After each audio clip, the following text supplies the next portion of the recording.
Assalamualaikum. This is your computer science instructor Akib Ilyas. Let's begin with the chapter number 1 of class 9, that is fundamentals of computer. Fundamentals of computer को उर्दू में हम देखें तो that is बुनियादी बातें computer के मुतालिक। दरअसल बात करते हैं कि कंप्यूटर कहाँ से ओरिजिनेट हुआ है, तो कंप्यूटर एक लातीनी ज़बान का वर्ड है, लैटिन ज़बान का वर्ड है, जिसको इसमें कहा जाता था कंप्यूटर। अब कंप्यूटर के वर्ड से वर्ड कंप्यूटर लिया गया है, और कंप्यूटर का मतलब है या कंप्यूटर का मतलब है टू कैलकुलेट, टू काउंट या फिर टू थिंक।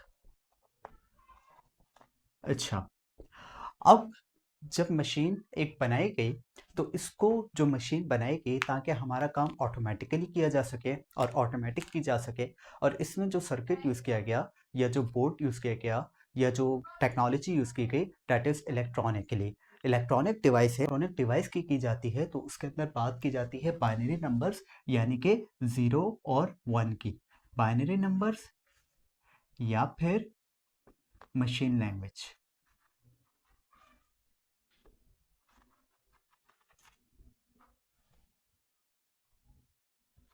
अच्छा जी, तो अब हम बात कर लेते हैं कि कंप्यूटर हमारे पास रोज़मर्रा की इस्तेमाल में आता है, रिसर्च के लिए यूज़ होता है, एजुकेशन के लिए यूज़ होता है, और इस पे जितने भी डेली लाइफ पर्पस काम है इस पे हम कंप्यूटर को यूज़ कर रहे होते हैं, जो कि एक इलेक्ट्रॉनिक डिवाइस है जिसका काम है इनपुट लेना, प्रोसेस करना और आउटपुट फराहम करना। अच्छा, अब जो हमारे पास पहली हेडिंग है that is evolution of computers, कि कंप्यूटर की कैसे एवोल्यूशन हुई। हमारे पास इसके अंदर सबसे पहली है मैकेनिकल एरा यानी कि डार्क एज। अब मैकेनिकल एरा के अंदर सबसे पहले जो हमारे पास हेडिंग है डैट इज एबेकस। एबेकस आज से 5000 साल पहले बनाया गया था, जिसका एक सिंपल सा प्रिंसिपल था कि एक काउंटिंग फ्रेम बनाना जिसकी मदद से हम एडिशन एंड सब्ट्रैक्शन को परफॉर्म कर सके, जिसके अंदर आज के जो यूज़ हो रही है डैट इज़ दिस, कि हमारे पास एक छोटा सा फ्रेम है। इस फ्रेम के अंदर एक वो तीनी है, गोटियाँ टाइप तीनी है, जिसकी मदद से हम क्या कर सकते हैं कि उसको एडिशन और सब्ट्रैक्शन परफॉर्म करते हैं, और ये यूज़ होती है बच्चों को सिखाने के लिए। नेपेयर्स बोन्स। नेपेयर्स बोन्स में एक नेपेयर्स नाम का साइंसदान जिसने अपना एक और जिद्दत में एक इजाफा किया था कंप्यूटर की बनाने में, डैट इज़ उसने एक नेपेयर्स बोन्स ली थी, जिसके अंदर ये अगर आप देख सकें अपने पेज नंबर बुक के पेज नंबर 3 के ऊपर एक नेपेयर्स बोन्स की डायग्राम है, जिसमें उसने यूज़ किया था एक बोन्स का स्ट्रक्चर, जिसकी मदद से उसने एक कैलकुलेटर बनाया जो करता था multiplication and division. Let's move with the further. फिर उसके बाद आया हमारे पास स्लाइड रूल, जो आया 1622 एडी के अंदर, जिसको क्रिएट किया विलियम ऑर्ट्रेट ने, जिसका पर्पस भी यही था कि मल्टीप्लाई और डिवाइड किया जा सके। अब तक हमारे पास जितने कंप्यूटर्स बने या कंप्यूटर्स की जो एवोल्यूशन हुई वो हमारे पास क्या है, मल्टीप्लाई और डिवाइड, सब्ट्रैक्शन और एडिशन, लेकिन सारी चीज़ें फ्रेम अलग अलग में थी। अब क्या किया जाना चाहिए भाई, अब अगर कम फिगर्स को ये कैलकुलेट करेगा, मल्टीप्लाई या डिवाइड करेगा, तो अब बड़े फिगर्स की भी बात है। इसके बाद आते हैं हमारे पास पास्कल्स कैलकुलेटर, जिसको हम ब्लेस पास्कल जिन्होंने बनाया था, जो बना था 1642 एडी के अंदर, जिन्होंने क्या किया, प्लस और माइनस किया, लेकिन कहाँ तक, 8 फिगर्स तक, यानी कि 8 फिगर्स जितने नंबर यहाँ पे प्लस और माइनस किए जा सकते थे। अब हमारे पास कितनी प्रॉब्लम्स हल हो गए अर्थमेटिक के अंदर, प्लस माइनस मल्टीप्लाई डिवाइड, लेकिन वही बात है कि यहाँ पर हम रिजल्ट को कैलकुलेट नहीं कर सकते थे, प्रिंटेड नहीं लिख सकते थे, हम रिजल्ट को फ़ौरन नहीं ले सकते थे, बिकॉज कि ये मशीन्स अभी इतनी एडवांस में नहीं गई थी। फिर उसके बाद आते हैं भाई हमारे पास लेबनीज कैलकुलेटर। लेबनीज कैलकुलेटर को बनाया था गॉटफ्रिड विलियम लेबनीज ने, जो बनाया था 1694 के अंदर, जहां पर सारे एएलयू के ऑपरेशन, सारे अर्थमेटिक के ऑपरेशन आ गए, plus minus multiply and divide. अब ये वो एक ऐसी मशीन बन चुकी थी जहां पर हम सारे कैलकुलेशंस को परफॉर्म कर सकते थे। अच्छा जी, अब इसके बाद मैकेनिकल एरा की जो लास्ट स्टेज है या लास्ट एवोल्यूशन है, उसके अंदर आते हैं चार्ल्स बेबेज, जिनको हम जानते हैं फादर ऑफ कंप्यूटर के नाम से। अच्छा, इन्होंने जो हमारे पास जो पहली मशीन बनाई थी that is difference engine. Difference engine के अंदर इन्होंने एक इसको स्टीम के ज़रिए से पावर्ड किया था, स्टीम के ज़रिए से चलाई थी डिफरेंस इंजन, और डिफरेंस इंजन को हम एनालिटिकल इंजन के नाम से भी जानते हैं। अब डिफरेंस इंजन में था क्या कि आप इसको कैलकुलेशंस दें और ये आपको प्रिंटेड रिजल्ट फराहम करेगा। यानी कि अब क्या था, क्यों इनको माना जाता था, क्योंकि इन्होंने एक ऐसा डिज़ाइन प्रपोज कर दिया, एक ऐसा कंप्यूटर का डिज़ाइन प्रपोज किया एनालिटिकल इंजन के नाम से, जो करता था कि भाई एक पूरा टेम्पररी डेटा को स्टोर करेगा और कैलकुलेशन आप उसको देंगे और आपको प्रिंटेड रिजल्ट देगा। इस वजह से इनका जो हिस्टोरियंस हैं इनको मानते थे कि ये एक ऐसा डिज़ाइन है, एक कॉम्प्रहेंसिव डिज़ाइन है कंप्यूटर के हवाले से। इस वजह से इनको कहा जाता है कि father of computer is known as Charles Babbage. Let's start with the second age of evolution of computers, that is electromechanical era, middle age. Electromechanical era middle age के अंदर हमारे पास जो एक साइंसदान है जिनका नाम था हर्मन हॉलरथ, जिन्होंने एक टेबलेटिंग मशीन बनाई 1890 के अंदर। अच्छा, इनके बनाने से इन्होंने भी काम वही किया कि हमारे पास तमाम अर्थमेटिक ऑपरेशंस को परफॉर्म करने दिया, लेकिन इन्होंने जब आए तो 1880 के अंदर 1880 के अंदर जो कंप्यूटर काम को परफॉर्म करने के लिए 7 साल लिया करता था, 1890 के अंदर इन्होंने उसी काम को 1890 में उसी काम को 6 महीनों में कन्वर्ट किया। अब 6 महीनों में कन्वर्ट किया एक 7 साल के काम को, तो क्या हुआ कि इसको यूएस गवर्नमेंट ने अपने ऑफिस के अंदर यूज़ करना शुरू कर दिया, और इस तरीके से अब वो कंप्यूटर्स ऑफिशियली गवर्नमेंट्स के ऑफिस में यूज़ होने लगे 1890 के अंदर। क्यों? क्योंकि हर्मन हॉलरथ टेबलेटिंग मशीन में अपना जो है 7 साल का काम 6 महीनों में कन्वर्ट करना शुरू कर दिया, और इसके अंदर वो तमाम प्रिंसिपल्स मौजूद थे जो हमारे पास चार्ल्स बेबेज ने डिज़ाइन कॉम्प्रहेंसिव डिज़ाइन बना कर दिया था। Move on the third one, that is electronic era, यानी कि मॉडर्न एज। मॉडर्न एज के अंदर सबसे पहले जो इब्तिदा हुई उसको नाम दिया गया first generation of computers. First generation of computers हमारे पास यूज़ होते थे एक वैक्यूम ट्यूब पे।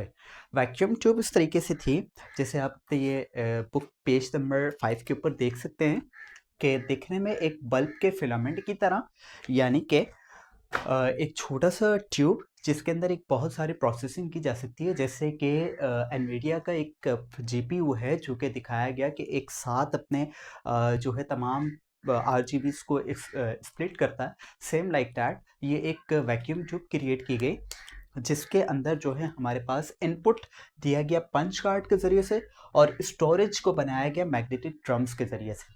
यानी कि उसकी स्टोरेज जो है मैग्नेटिक ड्रम्स, जस्ट लाइक आज की जो HDD होती है, हार्ड डिस्क ड्राइव, जिसके अंदर फिजिकली मूवमेंट होती है मैग्नेटिक डिस्क की, जिसकी मदद से वो स्टोरेज को रीड और राइट और अपडेट कर रही होती है, ग्रिड के एलिमेंट्स परफॉर्म कर रही होती है। सेम इसी तरीके से हमारे पास ये यूज़ होने लगा साइंटिफिक पर्पस के लिए, क्योंकि फर्स्ट जनरेशन थी दैट इज़ 1940 टू 1956 के अंदर। अब फिर उसके बाद आ जाती है सेकेंड जनरेशन। अच्छा जी, सेकेंड जनरेशन के अंदर जो हमारे पास यूज़ हुई वो चीज़ थी ट्रांजिस्टर्स। अब ट्रांजिस्टर एक डिवाइस, एक इलेक्ट्रॉनिक डिवाइस हमारे पास यूज़ होने लगी, एक इलेक्ट्रॉनिक कंपोनेंट यूज़ होने लगा हमारे पास, जिसकी मदद से हमारे पास क्या हुआ कि भाई असेंबली लैंग्वेज और फोर्ट्रॉन लैंग्वेज, ये दोनों हाई लेवल लैंग्वेज है। वो लैंग्वेजेस हाई लेवल लैंग्वेजेस हैं, हाई लेवल लैंग्वेज वो लैंग्वेजेस जो ह्यूमन और कंप्यूटर के लिए यानी कि ह्यूमन के लिए अंडरस्टैंडेबल होती है लेकिन कंप्यूटर के लिए अंडरस्टैंडेबल नहीं होती, उसको समझाने के लिए कंपाइलर की मदद ली जाती है। ये नेक्स्ट टॉपिक है, इसको हम मज़ीद डिटेल में डिस्कस करेंगे। खैर, यहाँ पर हमारे पास असेंबली और फोर्ट्रॉन लैंग्वेजेस इंट्रोड्यूस की गई, और जिसके अंदर इनपुट दिया जाता था पंच कार्ड से, और स्टोरेज जिसकी थी मैग्नेटिक कोर की। अच्छा, अब तक आप देख सकते हैं कि यहाँ पर इनपुट और स्टोरेज की बात हो रही है, तो फिर मूव ऑन होते हैं। अच्छा, ये यूज़ किया जाता था हमारे पास जो है कमर्शियल प्रोडक्शंस के अंदर, इंडस्ट्रीज़ के अंदर यूज़ किया जाने लगा, क्योंकि इसके साइज़ मिनिमम होने की वजह से, साइज़ लेसर लेने की वजह से। फिर इसके बाद आती है थर्ड जनरेशन। थर्ड जनरेशन की जो इब्तिदा है वो 1964 से 1971 तक इसके अंदर क्या किया गया, इसके अंदर यूज की गई ICs. ICs stand for integrated circuit. Integrated circuit के अंदर हमारे पास यूजुअली 14 पॉइंट्स होते हैं या 14 पिन्स होती हैं जो कि इनपुट और आउटपुट का काम परफॉर्म करती हैं, और इसके अंदर यूजुअली गेट्स यूज होते हैं जो डिजिटल लॉजिक एंड डिज़ाइन का कॉन्सेप्ट है। गेट्स लॉजिक गेट्स होते हैं जो परफॉर्म करते हैं कि किस वक्त किसको ऑपरेट करना है या किस वक्त किसकी वैल्यू ट्रू या फॉल्स जनरेट करनी है। अच्छा खैर, तो इसके अंदर भी हमारे पास थर्ड जनरेशन के अंदर इससे मज़ीद हाई लेवल लैंग्वेज यूज़ की गई, प्रोड्यूस की गई, जिसका नाम था पास्कल एंड कोबोल। ये भी हाई लेवल लैंग्वेजेस हैं जो ह्यूमन के लिए तो इजीली अंडरस्टैंडेबल है लेकिन कंप्यूटर के लिए नहीं है। अच्छा, इसके अंदर अब जब यूज़ किया गया इनपुट, तो इनपुट दिया गया कीबोर्ड के ज़रिए से और आउटपुट लिया गया मॉनिटर के ज़रिए से। तो ये वो जनरेशन है जो हमारे पास यूज़ की जा सकती थी कि इंडस्ट्रियल कंट्रोल के अंदर यूज़ की जाती थी, बिजनेसेस के अंदर यूज़ की जाती थी, और उस तरीके से जहाँ पर भी इसका यूज़ होने लगा, चूँकि हरमन हॉलर्स के टाइम से ही हमारे पास कंप्यूटर को यूज़ किया जाता था ऑफिशियल्स में, तो अब जो है इसको आहिस्ता आहिस्ता, क्योंकि इनके मिनिमम साइज़ होने की वजह से इनको ज़्यादा यूज़ किया जाने लगा। इसके बाद यूज़ आई फोर्थ जनरेशन। फोर्थ जनरेशन के अंदर हमारे पास जो कॉन्सेप्ट आया वो था माइक्रो प्रोसेसर का। अब माइक्रो प्रोसेसर हमारे पास, यानी कि इसको आज के कंप्यूटर का ब्रेन कहा जाता है, ब्रेन ऑफ द कंप्यूटर, जिसके अंदर फंक्शनैलिटी होती है ALU की, अर्थमेटिक लॉजिक यूनिट्स को परफॉर्म करने की या फिर कंट्रोल यूनिट को कंट्रोल करने की। इसी तरीके से हमारे पास माइक्रो प्रोसेसर ब्रेन जब आया तो ये छोटी सी चिप के ऊपर मुश्तमिल था। ये छोटे से इसके अंदर सेमीकंडक्टर्स या फिर ट्रांजिस्टर्स कह सकते हैं वो लगे हुए थे, जिसको हम रजिस्टर का नाम भी दे सकते हैं। अच्छा, सेमीकंडक्टर्स लगे हुए थे जिसकी मदद से इसके आने के बाद और हाई लेवल लैंग्वेजेस जो कि C++, Java, JavaScript and so on यहाँ पर हमारे पास, और इसकी जो आजकल यूज़ होने वाली कंपनी है डेट इज़ इंटेल। इंटेल का माइक्रो प्रोसेसर, अगर आप कभी माइक्रो प्रोसेसर को देखेंगे तो उसके ऊपर इंटेल लिखा हुआ मिलेगा। अब इंटेल की सीरीज़ हैं i3, i5, i7 and so on. ठीक, इसकी जनरेशन्स भी आती हैं, जनरेशन्स वेरिएशंस की वजह से जनरेशन्स बनाई जाती हैं कि कुछ चीज़ अपग्रेड की जाए तो नेक्स्ट जनरेशन आ जाती है। इसी तरीके से हमारे पास जो है माइक्रो प्रोसेसर, और इसके बाद जो हमारे पास जनरेशन आती है that is fifth generation. Fifth generation के अंदर, फिफ्थ जनरेशन हमारे पास आती है आज के दौर की या फिर आने वाले दौर की, यानी कि AI, आर्टिफिशियल इंटेलिजेंस। ठीक, आर्टिफिशियल इंटेलिजेंस हमारे पास एक मस्नूई ज़हानत है जो मशीन को इस कैपेबल बनाती है कि वो खुद से काम को परफॉर्म करे हमारी कमांड देकर। अब जब हम उसे कमांड देते हैं तो उस काम को वो परफॉर्म करती है, डेट इज़ कॉल्ड AI या मस्नूई ज़हानत। अच्छा, अब मस्नूई ज़हानत की यहाँ पर जो ब्रांचेस की बात की गई है that is machine learning and deep learning. ये वो दो ब्रांचेस हैं AI की जो मशीन को इस कैपेबल बनाती हैं कि वो मशीन खुद से सोच सकें, खुद से थिंक कर सकें। अब AI के अंदर आजकल की जो आजकल की जो फील्ड चल रही है दैट इज एजेंटिक AI, यानी कि और मॉडर्नाइजेशन, यानी कि ऐसी AI जो आपकी बेस पे, आपके बिहाफ पे खुद डिसीजंस ले सके कि किस वक्त क्या काम को परफॉर्म करना है। ये थे आप लोग के एवोल्यूशन ऑफ कंप्यूटर्स। अब हम बढ़ते हैं अपने अगले टॉपिक की तरफ जो कि है क्लासिफिकेशन ऑफ कंप्यूटर्स, यानी कि कंप्यूटर को किस तरीके से क्लासिफाई किया गया, किस तरीके से उसको अलग अलग पैटर्न्स में या अलग अलग तरीके से बनाया गया। तो उसके अंदर हमारे पास सबसे पहले है according to technology. According to technology के अंदर हमारे पास है एनालॉग कंप्यूटर्स, यानी कि एनालॉग टेक्नोलॉजी। एनालॉग कंप्यूटर्स या एनालॉग टेक्नोलॉजी वो होती है जिसके अंदर उसकी फ्रीक्वेंसी जो है वो वैरी कर रही होती है अकॉर्डिंग टू सम पॉइंट, यानी कि जिस तरीके से आपने फिजिक्स के अंदर पढ़ा होगा कि फिजिक्स के अंदर जो वेरिंग फिजिकल क्वांटिटीज होती हैं वो अपने अंदर ट्रांसवर्स वेव्स को रखती हैं, यानी कि वो वैरी कर रही होती हैं। लेट्स से मिसाल के तौर पर अगर मैं बात करूं बाहर का प्रेशर क्या है, तो प्रेशर आपको हर कुछ टाइम बाद, हर 10 मिनट बाद या हर आधे घंटे बाद या सुबह का, दोपहर, शाम का अलग अलग मिलेगा। यानी कि किस पे वैरी कर रहा है? एयर पे वैरी कर रहा है या फिर विंड पे वैरी कर रहा है। सेम इसी तरीके से टेम्परेचर, अब टेम्परेचर किस पे वेरी कर रहा है? सनलाइट पे वेरी कर रहा है। जितनी सनलाइट ज़्यादा होगी या कम होगी, टेम्परेचर उसके हिसाब से होगा, या जितना वेदर क्लाउडी होगा, टेम्परेचर उसके हिसाब से मेंटेन होगा। यानी कि ऐसी क्वांटिटी या ऐसा सिस्टम जो वेरी करे किसी और पर, किसी और चीज़ पर, किसी और चीज़ के ऊपर जाने या नीचे आने से उस चीज़ की वैल्यू बदल जाए या उस चीज़ का रिजल्ट बदल जाए, ऐसी टेक्नोलॉजी को हम कहते हैं एनालॉग कंप्यूटर्स। सेकंड हमारे पास आते हैं डिजिटल कंप्यूटर्स। अच्छा, सेम इसी तरीके से डिजिटल कंप्यूटर्स के अंदर हमारे पास जो वेव यूज होती है दैट इज लॉन्गिट्यूडनल वेव, यानी कि ये जो क्वांटिटी है ये वैरी किसी पर नहीं कर रही होती है, इसकी सिर्फ एक ही वेव से ये चल रही होती है। और चूंकि नाम डिजिटल का आ गया, तो डिजिटल के अंदर जो भी हमारे पास इस तरीके से सिग्नल्स होते हैं उनको हम थ्रू आउट बाइनरी नंबर से चेंज कर रहे होते हैं। यानी कि बाइनरी नंबर्स हम उनको मानकर चल रहे होते हैं कि 0 और 1। कंप्यूटर को जो सिर्फ बात समझ आती है वो बाइनरी नंबर में 0 और 1 समझ आती है, इसके अलावा कुछ भी समझ नहीं आता। इसकी एग्जांपल हमारे पास इस तरीके से है, जैसे कि डिजिटल क्लॉक, जिसके अंदर हमारे पास एक सर्किट के थ्रू, एक डिजिटल, एक इलेक्ट्रॉनिक सिग्नल के थ्रू हमारे पास रिजल्ट आ रहा होता है, डिजिटल सिग्नल्स यूज किए जा रहे होते हैं। अब नंबर थर्ड कि भाई ऐसी टेक्नोलॉजी हमारे पास आए जिसके अंदर दोनों किस्म के सिस्टम्स यूज किए जा सके या दोनों तरह के टेक्नोलॉजीज यूज की जा सके, और उसके अंदर आता है हाइब्रिड, यानी कि ऐसा सिस्टम, ऐसा कंप्यूटर सिस्टम जो कॉम्बिनेशन है एनालॉग प्लस डिजिटल कंप्यूटर का, इज कॉल्ड हाइब्रिड कंप्यूटर। ठीक, इसके अंदर हमारे पास जो मिसाल है that is the analog conversion, यानी कि एक ऐसा वीएम मीटर, एक ऐसा वोल्ट एम्पेयर मीटर जो एनालॉग भी काम करता है, यानी कि जिसकी क्वांटिटी वेरी कर रही होती है कि कितना करंट इनपुट मिलेगा, और जिसका रिजल्ट आ रहा होता है एज अ डिजिटल। यानी कि दो टेक्नोलॉजीज को कंबाइन जब कर दिया जाएगा, जो एनालॉग और डिजिटल को, तो उसको हम कहेंगे हाइब्रिड कंप्यूटर। अब हम बात करते हैं अगली टेक्नोलॉजी, अगली क्लासिफिकेशन, जो कि है अकॉर्डिंग टू साइज।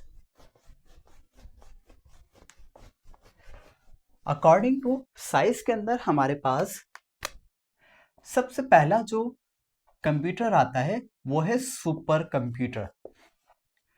अब सुपर कंप्यूटर हमारे पास कहाँ यूज किया जाता है? ये बहुत एक्सपेंसिव कंप्यूटर्स होते हैं, ये वहाँ यूज़ किया जाता है जहाँ पर हमारे पास बहुत ज़्यादा डेटा मौजूद हो। जस्ट लाइक के जहाँ पर हमारा बहुत सारा डेटा जाके सेव हो रहा हो, जहाँ पर प्रोसेसिंग बहुत फास्ट हो, इस तरीके से कि जैसे डेटा सेंटर्स होते हैं, बड़े बड़े डेटा सेंटर्स होते हैं, या आप इसकी मिसाल यूँ ले लें कि जैसा हमारा डेटा पूरा एक जगह का डेटा कहीं पर सेंट्रलाइज जाके तरीके से सेव हो रहा है। अब वहाँ के लिए, उसकी प्रोसेसिंग के लिए हर 1 मिनट के अंदर बहुत सारे यूजर्स उस पर जब एक्सेस करेंगे, तो उसके लिए सिस्टम भी बड़ा चाहिए होता है। तो इस तरीके के कंप्यूटर जहाँ पर बड़े से बड़ा डेटा ऑर्गेनाइज करना हो, जहाँ से बड़े से बड़े डेटा को सेव करना हो या उससे डेटा रिट्रीव करना हो, वहाँ पर यूज़ किए जाते हैं सुपर कंप्यूटर्स। उसके बाद हमारे पास सेकेंड कंप्यूटर की टाइप है, that is main frame computer.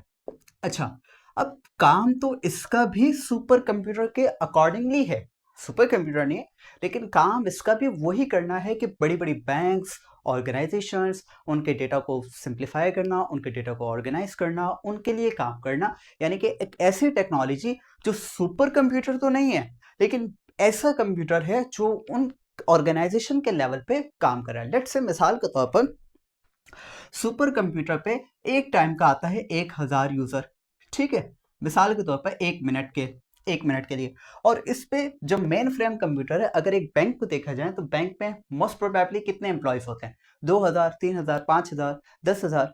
अब इसी तरीके से यूजुअली ओवरऑल बैंक की बात की जा रही है।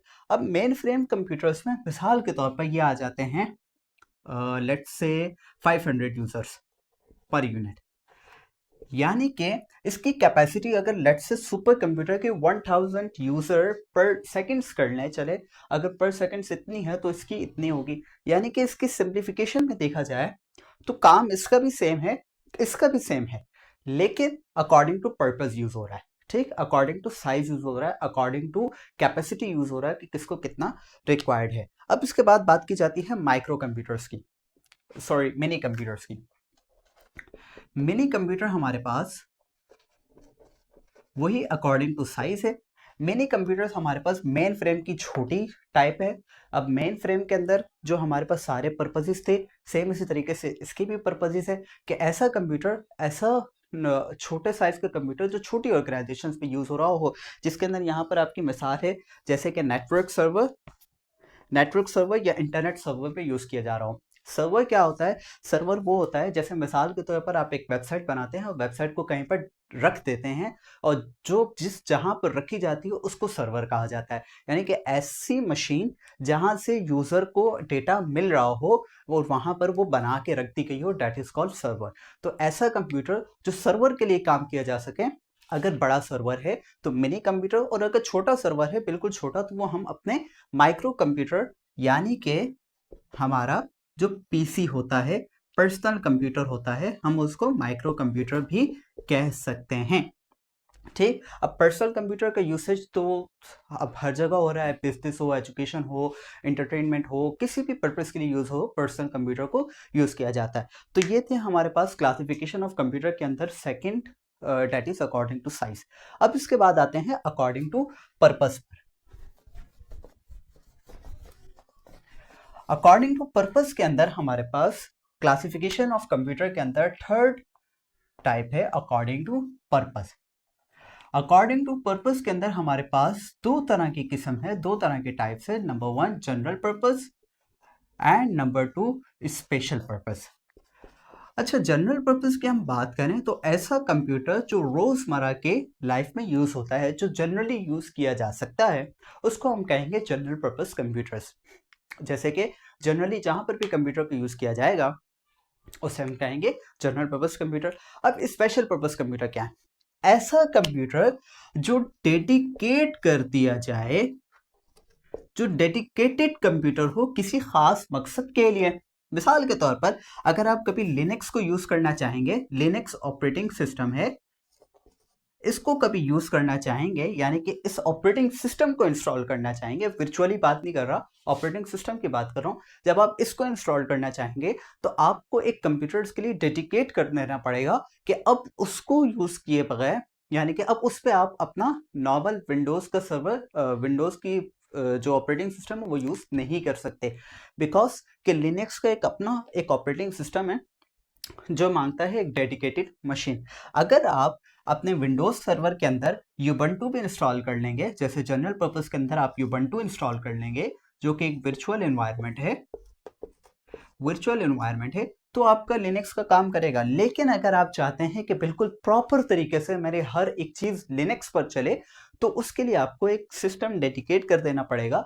अब वो सिस्टम जो है लिनक्स पर काम करेगा, और लिनक्स को इस्तेमाल करने का मकसद हमारे पास बहुत सारे हैं, जिस तरीके से साइबर सिक्योरिटी के अंदर इस्तेमाल होता है, एथिकल हैकिंग के अंदर इस्तेमाल है, तो और इस तरह के बेशुमार मकासद हैं हमारे लिनक्स को इस्तेमाल करने के लिए। जो इसके यूज़र हैं तो वो उनकी अब कैटेगरी आ जाती है स्पेशल पर्पस, क्योंकि वो एक स्पेशल पर्पस के लिए अपने कंप्यूटर को यूज़ कर रहे हैं।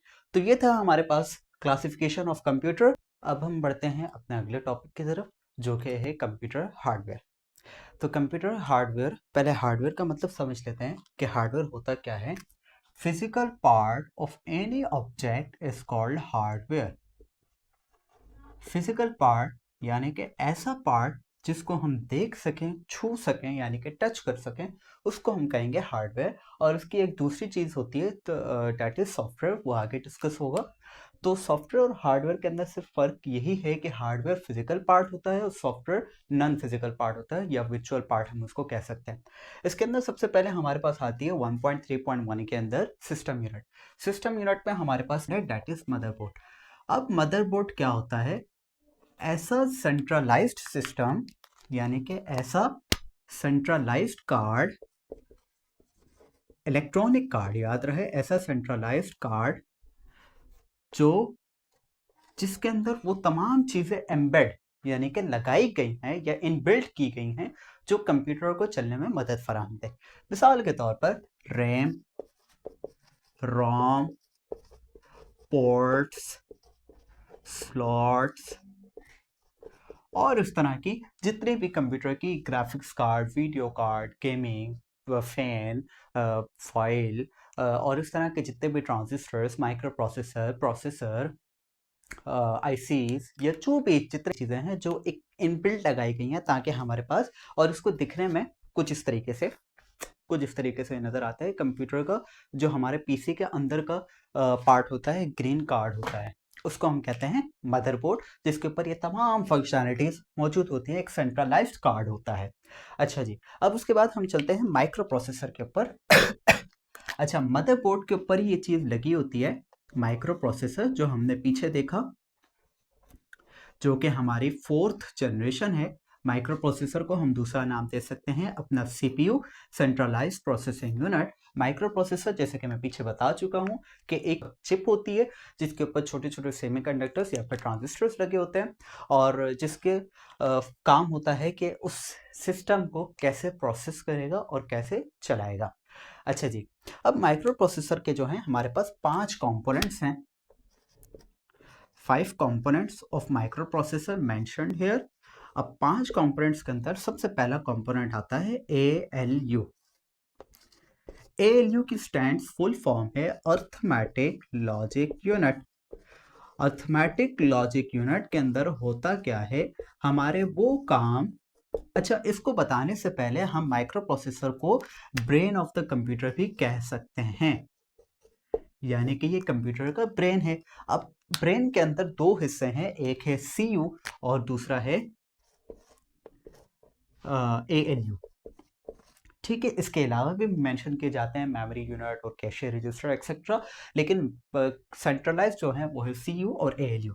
अब ALU का मतलब है अर्थमेटिक लॉजिक यूनिट, यानी कि ऐसा यूनिट जो आपके अर्थमेटिक के काम को परफॉर्म करे, यानी कि प्लस, माइनस, मल्टीप्लाई या डिवाइड, या इस तरीके से इसके अंदर स्टेटस रजिस्टर्स भी है। खैर, बहरहाल अर्थमेटिक लॉजिक यूनिट यानी कि ऐसा यूनिट जो plus, minus, multiply and divide को परफॉर्म करने में मदद देता है।